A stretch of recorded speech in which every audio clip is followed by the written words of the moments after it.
Olá, queridos irmãos, bem-vindos novamente à nossa próxima aula, onde nós iremos compartilhar sobre algo que é extremamente importante, como discípulos do Senhor, que entenderam que tem uma missão a cumprir, uma missão de cumprir a vontade do Senhor. Amém? Nós vamos então falar agora sobre poder para testemunhar. E aí nós precisamos lembrar de algo. Nós precisamos lembrar que a obra de Deus é uma obra espiritual. Logo, não pode ser feita com a força do braço. A obra de Deus não tem nada a ver com a sua capacidade humana. Olha o que a Bíblia nos diz aqui em 1 Coríntios capítulo 1, no verso 26 até o verso 29. Vou ler para você. Irmãos, reparai, pois na vossa vocação. Vocação significa no vosso chamado. Deus chamou você, visto que não foram chamados muitos sábios segundo a carne, nem muitos poderosos, nem muitos nobres de nascimento. Pelo contrário, Deus escolheu as coisas loucas do mundo para envergonhar as sábias. Escolheu, olha só o que a Bíblia diz, escolheu as coisas fracas do mundo para envergonhar as fortes. E Deus escolheu as coisas humildes do mundo e as coisas desprezadas, aquelas que não são, para reduzir a nada os que pensam que são, a fim de que ninguém se vanglorie na presença de Deus. Sabe, queridos, a história do mover de Deus é a história de homens e mulheres simples, porém eram cheios do Espírito Santo de Deus. Olhando para o Velho Testamento, podemos perceber que sempre que Deus chamava alguém, o Espírito do Senhor se apoderava dessa pessoa a fim de que a missão fosse cumprida. Olha o que a Bíblia diz, 1 Samuel 16:13. Tomou Samuel o chifre do azeite e ungiu no meio dos seus irmãos, e daquele dia em diante o Espírito do Senhor se apossava de Davi. Outro texto, Juízes 14:19. Então o Espírito do Senhor de tal maneira se apossou dele que desceu aos Asquelonitas, matou deles 30 homens. Outro texto, Isaías 61, verso 1. O Espírito do Senhor Deus está sobre mim, porque o Senhor me ungiu para pregar boas novas aos quebrantados. Enviou-me para curar os quebrantados de coração e proclamar libertação aos cativos, impor em liberdade os algemados. Então você percebe que no Velho Testamento nós percebemos uma grande diferença, porque antes o Espírito Santo vinha sobre os escolhidos do Senhor, sobre aqueles que o Senhor havia chamado, e então eles recebiam uma capacitação especial para uma obra, para fazer algo. Agora, há um outro aspecto agora no Novo Testamento. No Velho Testamento, o primeiro aspecto nós chamamos de visitação. O Espírito Santo vinha sobre eles. No Velho Testamento, os homens eles eram cheios do Espírito para cumprir um propósito, para cumprirem uma missão. Já no Novo Testamento, nós temos um outro aspecto, que é a habitação. No Novo Testamento, o homem agora se tornou a habitação do Espírito Santo de Deus. O Espírito Santo de Deus habita dentro de você. Você que creu em Jesus, você que é discípulo de Jesus, o Espírito Santo habita dentro de você. E isso é muito maravilhoso, irmãos. Não é que você recebe simplesmente uma capacitação, o Espírito vem sobre você e depois ele vai embora. Era assim no Velho Testamento. Mas no Novo Testamento, uma vez que você creu em Jesus, o Espírito Santo agora habita dentro de você. Esse é o primeiro aspecto. Porque quando eu digo para você que nós temos uma missão, e eu lembro você que no início que essa missão não está ligada à nossa capacidade humana, não está ligado em posição social, não está ligado em recurso financeiro que você tem, está ligado a ter sido escolhido por Deus. Deus quem escolheu. Deus escolheu as coisas loucas desse mundo, como nós lemos aqui no texto de Coríntios. Deus escolheu aqueles que não são, para envergonhar os poderosos, aqueles que pensam que são alguma coisa. Por quê? Porque a obra de Deus, uma vez que é uma obra espiritual, ela está além, muito além da capacidade do homem. A obra de Deus, ela precisa ser feita no poder de Deus. Você sabe, e Deus não é incoerente. Deus ele não nos daria uma missão de pregar o evangelho, de testemunhar, de fazer discípulos, se ele não nos desse a sua capacitação. Deus não é incoerente. Então lembre sempre disso. Se Deus chamou você, se Deus alcançou você, ele colocou o Espírito dentro de você, então acredite, você já foi capacitado para testemunhar a respeito do evangelho. A Bíblia diz em João capítulo 14, verso 17, o Espírito da verdade, que o mundo não pode receber, porque não crê, nem o conhece, vós o conheceis, porque ele habita convosco e estará em vós. Essa preposição em significa dentro. Ele está dentro de nós. Então, nós recebemos o Espírito está dentro de nós e ele nos capacita. Ele nos capacita a fazer a vontade de Deus. 1 Coríntios capítulo 3,16. Não sabeis que sois santuários de Deus e que o Espírito... Olha que poderoso isso, meu irmão. Olha só, que o Espírito de Deus habita em vós. Você é templo do Espírito Santo de Deus. O Espírito Santo habita dentro do seu espírito. Na verdade, a Bíblia diz que você foi amalgamado. Você foi unido com Cristo de tal maneira que vocês agora são um só. Quando Deus olha para você, ele vê Cristo. Quando você ora, é Cristo orando. Por isso nós podemos ter certeza da resposta. Porque Deus só responde a resposta do justo, sabia? E Cristo é justo. E você foi colocado em Cristo. O Espírito Santo reveste você. Você está vestido de Cristo. E olha só, entender esses dois conceitos de visitação lá no Velho Testamento e entender agora o conceito da habitação nos faz agora crescer em fé.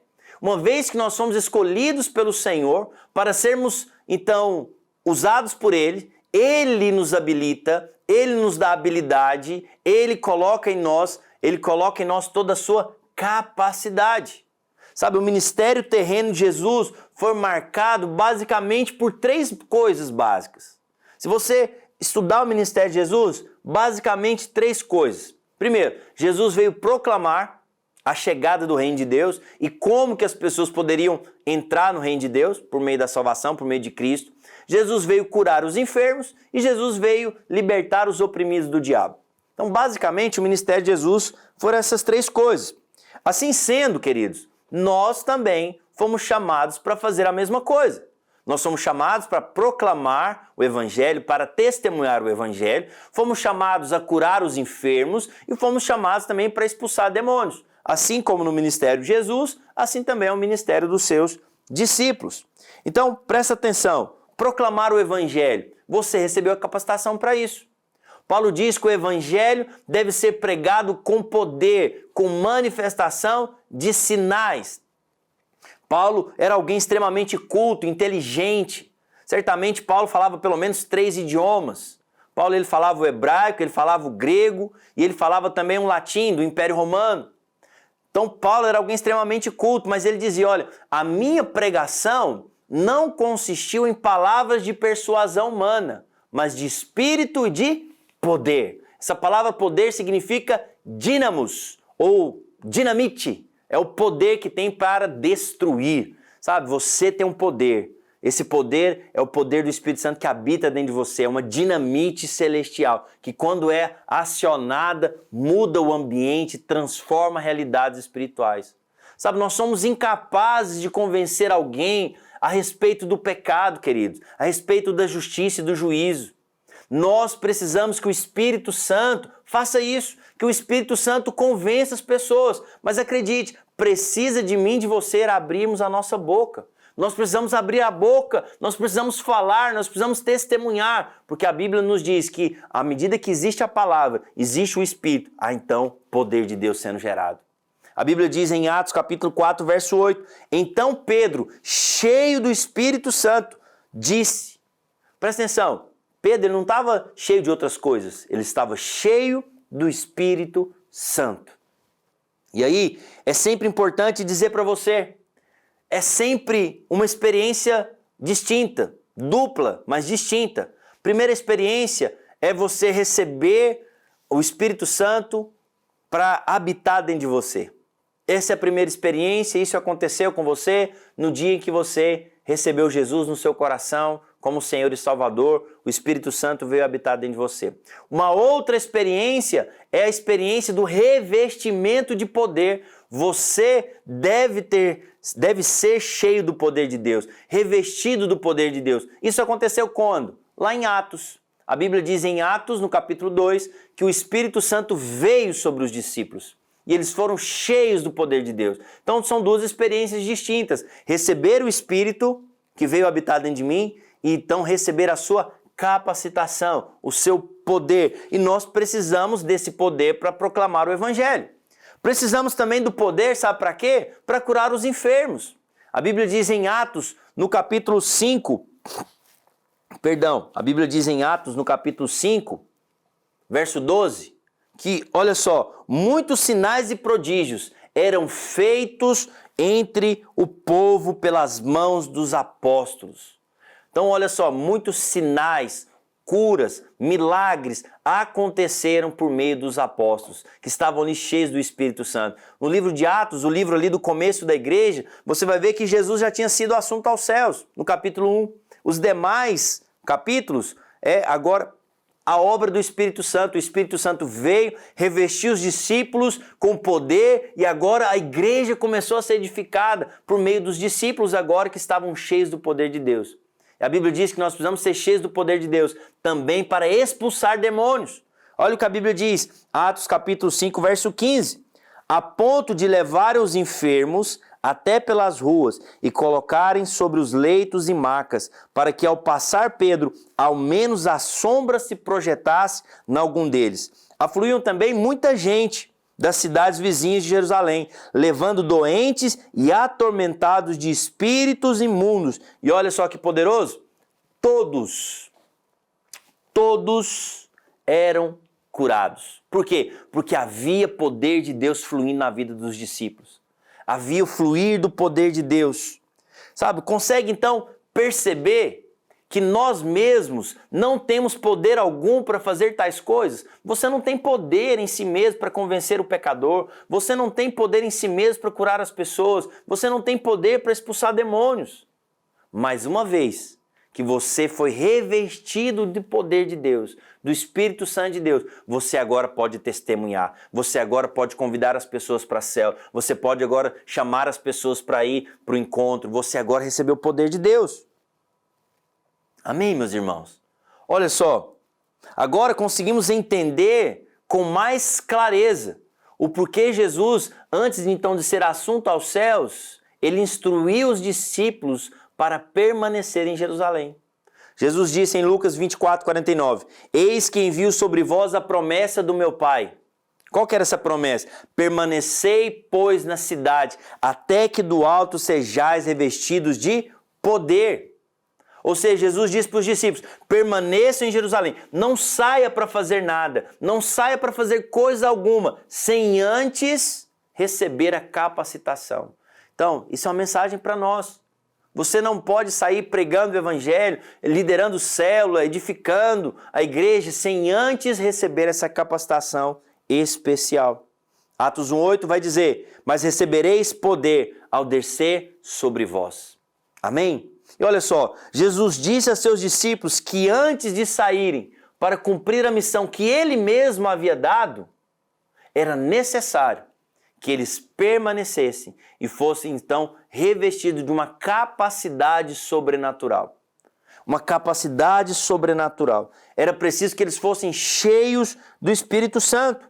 E a Bíblia então nos mostra aqui em Atos, no capítulo 2, no verso 1, que é o Pentecostes, o derramamento do poder, o derramamento do Espírito, a capacitação vindo da parte de Deus, então, para que eles possam cumprir o propósito de Deus. Olha o que a Bíblia diz. Ao cumprir-se o dia de Pentecostes, estavam todos reunidos no mesmo lugar e de repente, veio do céu um som, como de um vento impetuoso, encheu toda a casa que estavam assentados e apareceram distribuídas entre eles línguas como de fogo e pousou sobre cada um deles. Todos ficaram cheios do Espírito Santo e passaram a falar em outras línguas. E eu quero então encerrar essa aula com esse ponto e dizer para você: alguém cheio do Espírito Santo de Deus, alguém cheio do poder de Deus, ele não vai ficar calado, ele vai falar. A experiência aqui de Atos é que quando nós somos revestidos do poder de Deus, nós passamos a falar em outras línguas. O batismo com o Espírito Santo, ele é marcado, nós cremos que a evidência de alguém cheio do poder de Deus é alguém que ora em línguas. E inevitavelmente, alguém cheio do poder de Deus, ele vai falar, ele vai testemunhar, ele vai convidar, ele vai pregar, ele vai expor o evangelho, ele vai curar os enfermos e ele vai libertar os endemoniados. E por fim, quero dizer para você que um homem cheio do Espírito Santo, ele é capaz de pregar o evangelho e testemunhar. Alguém cheio do Espírito Santo é capaz de curar os enfermos. Alguém cheio do Espírito Santo, ele é capaz de expulsar demônios. Alguém cheio do Espírito Santo é capaz de ressuscitar os mortos. Alguém cheio do Espírito Santo é capaz de profetizar. Alguém cheio do Espírito Santo é capaz de ensinar a palavra. E alguém que é cheio do Espírito Santo é capaz de receber a palavra com revelação. Amém, meus irmãos? Deus abençoe você. Muito obrigado por estar aqui conosco. Tenho certeza que você é alguém cheio do Espírito Santo, que foi capacitado para o Senhor para cumprir o propósito dele. Amém? Um grande abraço, Deus abençoe você e até o próximo módulo, em nome de Jesus.